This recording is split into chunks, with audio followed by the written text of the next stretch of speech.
Jay here for Stretford, Paddock. That's Stephen Howson. Just another one of them minutes, eh? You know what I mean? Just typical United, eh? Going away in Europe and beating Athletic Club 3-0 in the first leg of a semi-final. Eh? Just what you expect, innit? Yeah, I mean, I didn't have to Google when the final was or anything about halfway through that game because I just knew when it was. I planned my entire life around it because it was an absolute sure thing that we were going to get there. Mate, at what point did you start thinking, what is going on here in the evening? Because there was lots of moments where I was like, hang on a minute. When they went to the VAR for the pen. Right. Because I was thinking, if realistically it's pretty soft. Yeah. Because let's be honest, it is soft. But in 2025, it isn't. And with VAR, it isn't. It's 1,000,000% worse than the one that Rodri got at Old Trafford. But I just don't think United always get those. So when you can see the ref going, just hang on, doing it, I've got my Bluetooth, mate, just wait, right?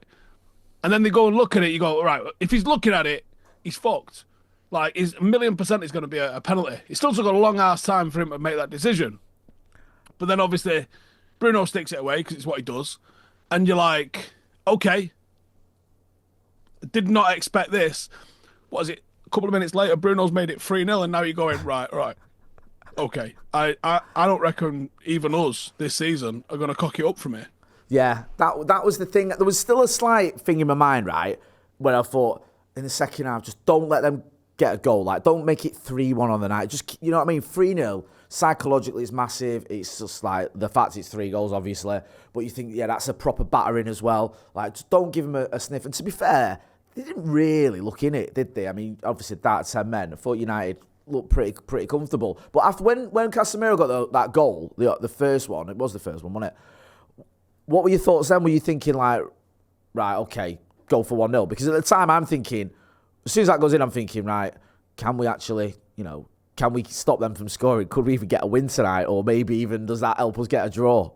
I don't think I'd actually processed all of those questions at once. I was just kind of in the moment with it. Because if you roll back, the first few minutes of the game, I'm thinking, Jesus Christ, Nico Williams is going to be up on a charge tomorrow for what he's doing to Lindelof tonight. Yep. Like, that's not going to go down well. I'm looking at midfield not being able to complete a pass. I'm looking at that massive hole, which I can't remember the number 10's name, who's just living in that hole and getting on the ball. And I'm going, like, it looks like it's an absolute shagging inbound.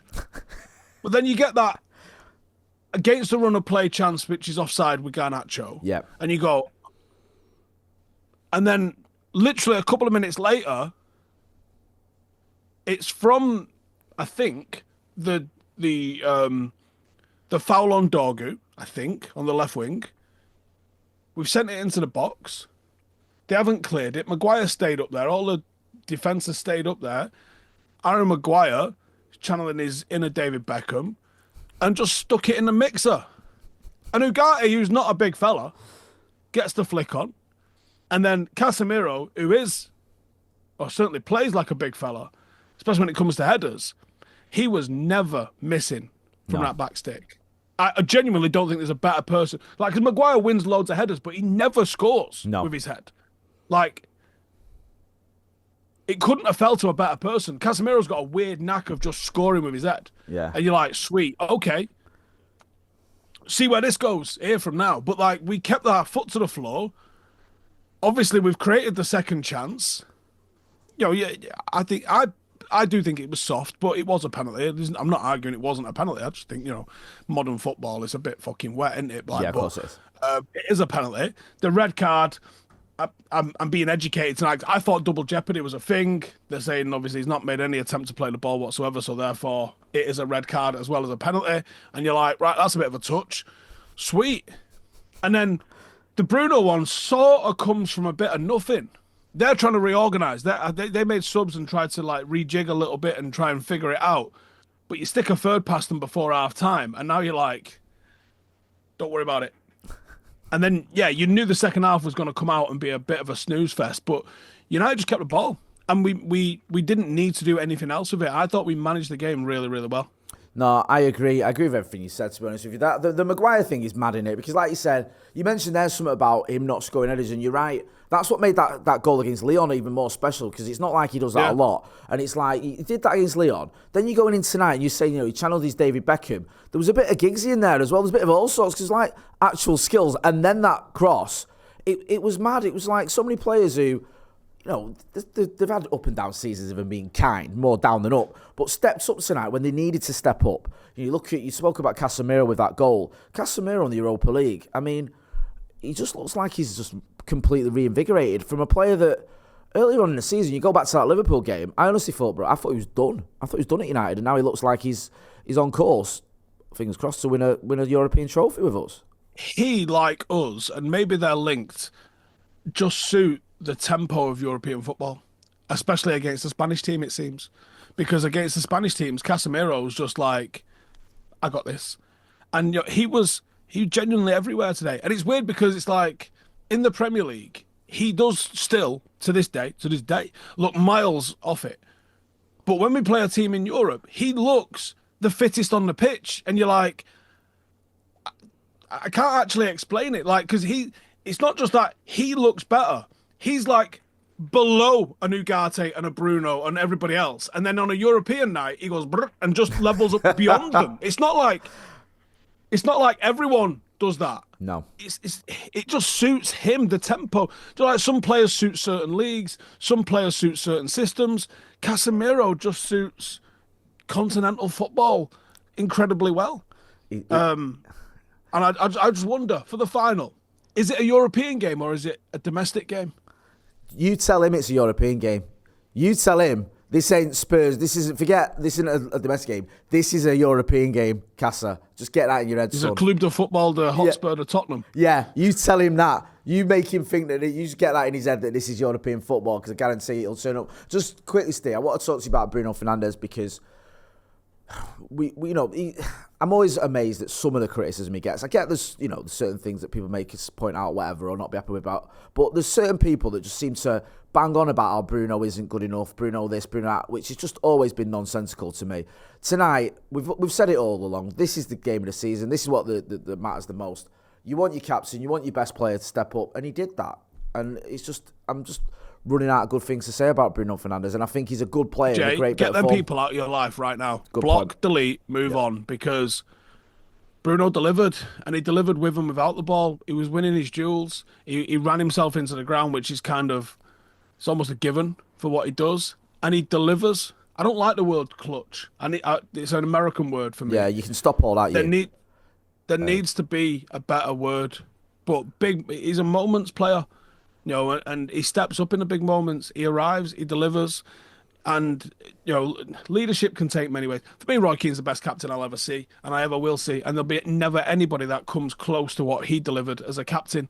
I never saw the real Brian Robson. I saw the tail end of Brian Robson, I'm a bit similar so myself. I can't really compare. I gather Brian Robson and Roy Keane, they're at the same table. And Bruno Fernandes is a different leader. There's a stoicism that those two had that he just ain't going to have. He's a different personality. He's a different guy. But my God, does he deliver? What do you want from him? Chances, he'll make them. Goals, he'll score them. Penalties, when the pressure is on, he's there for you. You want him to work people are talking about all of the different aspects of certain different players, and we've had the Marcus Rashford stuff, the criticism over certain players' attitudes in training, and whether some people take it serious and whether someone's being a bit of a bell on social media. What does Bruno do? The only thing we've ever heard of with Bruno Fernandes is that he uses our mate to do extra training. That's the only thing that we've ever heard. It's the only thing that's not official that's ever come out about Bruno. Hang on a minute. There was a Daily Mail story that he went for a big shop. Don't forget that, Steve. There was that controversial... there's a black mark against his name straight off the phone. His trolley was full coming out of Tesco's, I think was the story. But you're right. But do you know what I mean? He is... he throws his arms and is a little bit petulant, sweet. I got about 3 hours worth of Ryan Giggs doing that as well, to be honest with you. What would you do if you were Bruno Fernandes in this team as well? What would you Oh, you'd be genuinely pulling your hair out. like? You wouldn't, I'd would have you? a cut like you. Yeah, if I you was on would. this team. Honestly, what would you be like? Oh, never mind. I've just played a perfect ball. No one's on the end of it. It doesn't matter. Or if someone's Roy fluffed Keane would be another doing chance. a 25 stretch for murder. 100%. He would have. He'd have killed someone in the changing rooms. Like, you're right. So I don't mind that with Bruno, and I completely agree with you. He is just a phenomenal player, and just so lucky to have him. And I'm going to ask you the most stupid question I've probably ever asked you, but I'm going to ask you anyway. Do you have any worries for the second leg? Do you think this is just done?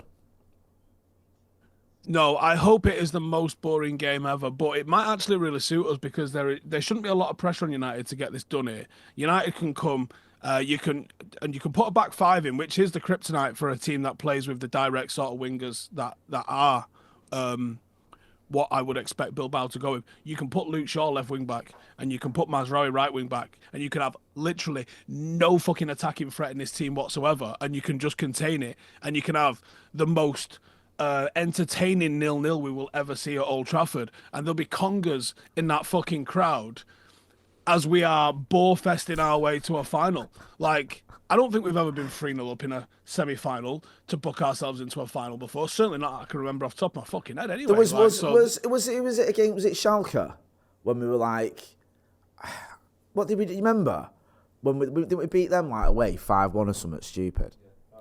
Yeah, do you remember back in 2011? Do you remember the semi-final? Because I remember do you know why it sticks in my memory? The second leg of that semi-final was like a friendly. It was like a testimonial, and it was like, and that's what I'm expecting next Thursday. That was 14 years ago when United were in. Right? Did you know we've got a league game after the final? After the final, we got Villa. Yeah. Now let me talk you through the plan for that game. Go on. Right? And if anyone from the club's watching, this is how it's fucking going down, right? Yeah. Clayton Batmore's playing. Yeah. Me and Jay are up front. Perfect. You bring the team out Yep. to show us a new trophy. Laugh at Arsenal for being shit. Tell them we'll see you in the fucking Champions League next year, and then watch Villa go and beat us to me and you are getting a goal each. Yep. But we're going to lose like 4-2. Villa go beat us to either knock City or Newcastle out of the top four, and we have a right good fucking day out. Mate, I'll be like one of those fucking. Do you remember like those QPR fans that celebrated when City beat them? I'll be like that when Villa beat us to stop City getting in the Champions League, and we've already made it. I'll be one of them proper sad fans. Why is the games after the final?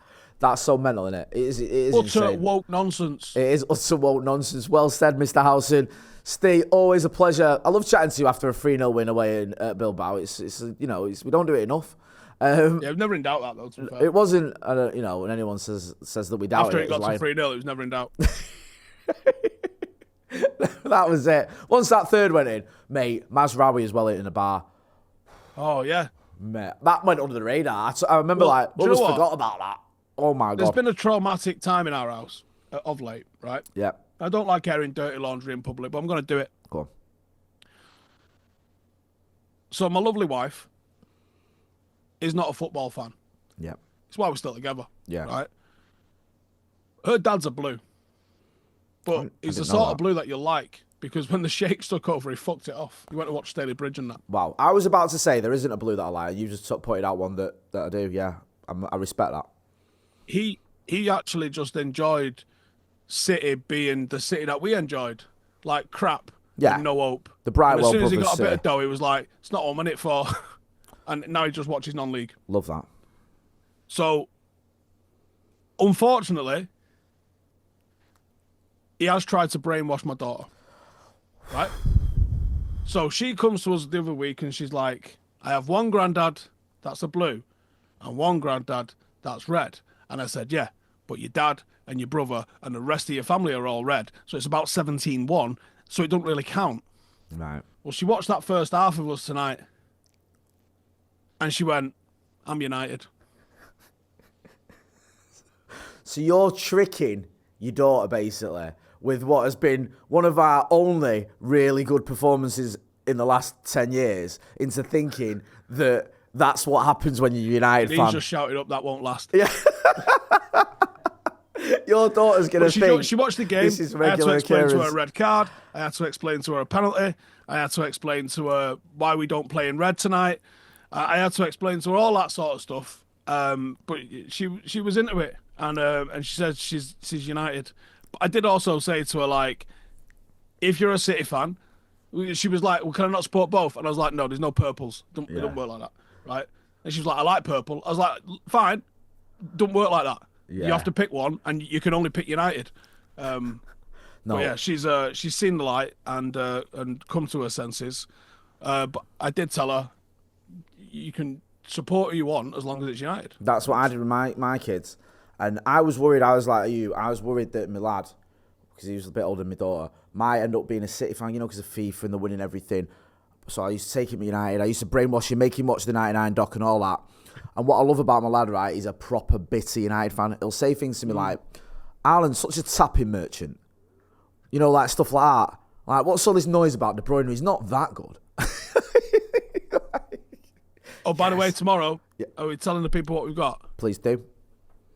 So, I don't want to say it's entirely our responsibility and our doing, but United have just randomly, and it is seemingly quite random, isn't it? Just decided to release a great Rotterdam documentary narrated by Andy Mitten. Yeah. Which is definitely worth a watch, by the way, as well. And you know what? Credit to the club as well, because Andy drops a question in there that you makes you forget this is an official Manchester United documentary at one point, when it was like, how much of Manchester United's fan culture was drugs? And people were like, yeah, quite a bit, to be fair. Yeah. and also, actually, the designs of a couple of shirts around the early 90s as well. The fact that they've allowed that to go out, massive credit to the club. Also, finally acknowledging the greatest achievement in the history of this fine establishment. And they've re-released the 91 kit this week as well. So, in homage of that documentary dropping, myself and Jay have got the late, great Les Seeley's son joining us tomorrow. And I'm sure it's just going to be a big old reminisce fest about the 1991 Cup Winners' Cup, and asking why his dad fucking threw one in to make a game out of it. That's it, innit? Got to make it interesting, innit? You've got to give Barcelona a bit of a chance, you know what I mean? But yeah, I was chatting to him earlier and he's like, do you want me to bring in this? I've got these gloves, I've got these training tops. I was like, bring that in, bring all that in, bring that, all of it. Like, make it look like a bring and buy sale. Yeah, honestly, you can't have enough. I'm not wearing as well, I'll give you a heads up, I'm not wearing the 1991. I've gone with the other one that they've released.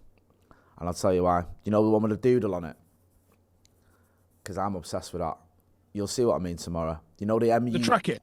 No. Do you know the T-shirt with the MUFC thing?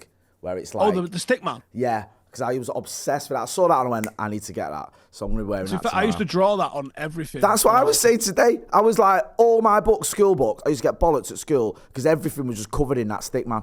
Like, it was like proper obsessive. For those who haven't got a clue, you'll see tomorrow, but basically it's like a dude, but they've made a man kicking a ball out of the letters MUFC. It's genius. Genius. It's the only sort of thing you get away with in 1990. Yeah. Like, it just didn't happen at any other time. Like, nowadays, people will be like, this is garbage. It literally looks like someone's drawn it with a biro. So, do you know why it looks like someone drew it with a biro? Because someone drew it with a biro, mate. Did. And someone went, that's good. Sell it.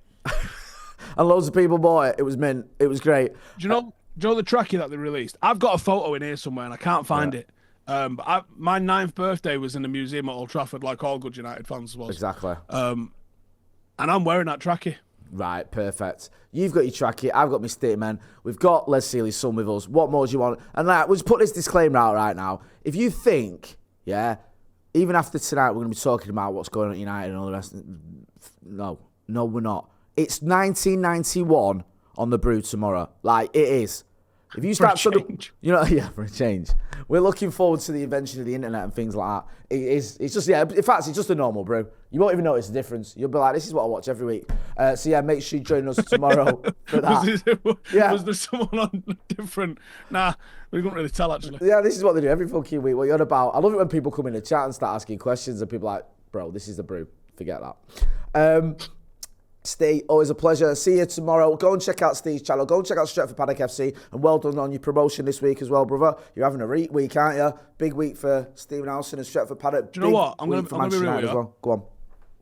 I was annoyed how easy it was on Tuesday. I love that. Talk about someone who's never happy. Hey. I was a 5-0 win. I was annoyed how easy it was. I hope you told your team that. Don't make it so fucking easy. Come on. We want a bit of jeopardy when we're getting promoted. What's the matter with you? I want Steve Bruce with 2 goals later on. Yeah. Well done anyway, even if you were annoyed. That's been Stephen Howson. I'm Jay Motti. This is a review. Athletic Club 0, Manchester United 3. We're off to Bilbao, aren't we? Surely. Thanks for watching.